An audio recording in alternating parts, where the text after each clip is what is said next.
this is prevalent in all areas of softball, but the discussion between short-term gains and long-term benefits. Well, yeah, Because I feel, what's that? you touched on it before, like training versus pitching, Yeah, and yeah, where yeah. you put the priority. Uh-huh. Sorry. I suck. No, is that's what you're referring to in that? So, sort of. Answer the first question first. How do you balance the training and pitching element, and then discussing, because those are kind of like two different questions, kind of. Yeah, no, totally. The training one and the pitching, that's hard. I really sucked at it in the beginning. Obviously, I was really far down the pitching end, and then I went really far down the training end.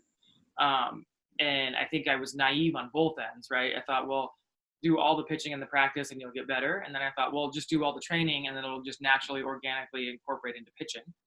Uh, and then one of the things, Greg Gross will talk about this a lot and picked up from him, like, you still have to have somebody in the middle connecting the worlds, and they still have to be coached.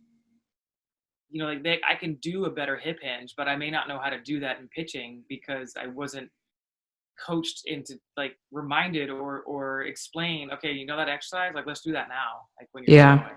Mm-hmm. And so it's like, I need to be maybe balance it a little bit more and do a little bit more pitching, but use the pitching time to connect the dots to the training time.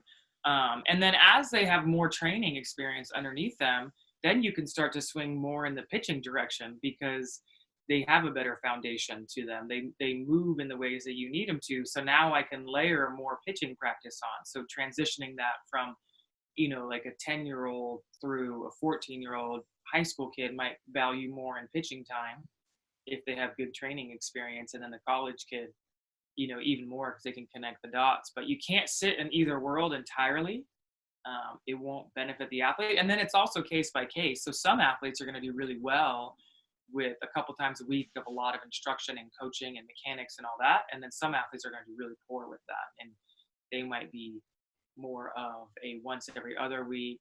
I had an athlete, she's in college now, but we dropped off pitching towards her, like, middle of high school, like, maybe once a month or once every couple months she'd do a pitching lesson, but she would train 3 days a week. And right before she left to college, like, she had increased a rise ball by like 4 inches. She had like a 5-inch rise ball by the time she left. And I scratched my head. I'm like, holy crap, like, how did that happen?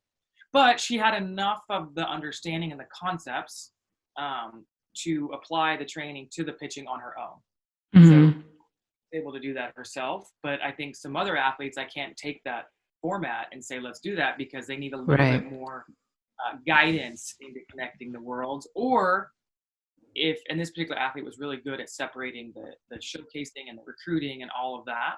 Some athletes are so focused on that side of it, like, I have to perform, I have to perform, I have to perform, that they need more constant voice around them, not talking about performance, but talking about, like, process. Like, well, let's talk about your process of throwing. How does it, like, develop? What's your sequencing look like and all that? Because every other day of the week, it's about, like, hitting your spots, throwing hard, getting good movement. Yeah. Yeah.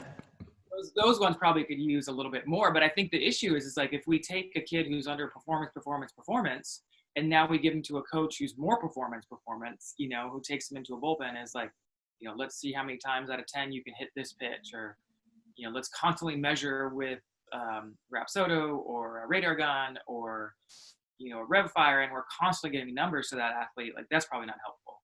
Like, whereas a training environment, kids sometimes really drift towards it because the measurables are easy. It's just weight. They know it. And it's like kind of ups and downs. We talk about that in training. Like, just because you hit one lift this heavy one day doesn't mean you're going to do it another day, but there's less parameters on them, like less performance measurements on them in training. And it's more about the process. It's more about executing the movement well, doing it with the right form and technique, and feeling it in this muscle versus that muscle over here.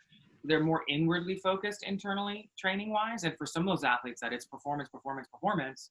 When they get into a training environment and now I just get to feel my way through things, that's really powerful, because they don't live in that world. So I think you have to understand the context too of where your athletes are living, Right now, there's no performance metrics whatsoever. So Yeah, I know. I think every week I get somebody emailing me about player rankings. I'm like, do you understand? how am I ranking them? With what? With what data set or information? And really, you want me to evaluate you on your first weekend playing softball? Yeah, That's a that's yeah.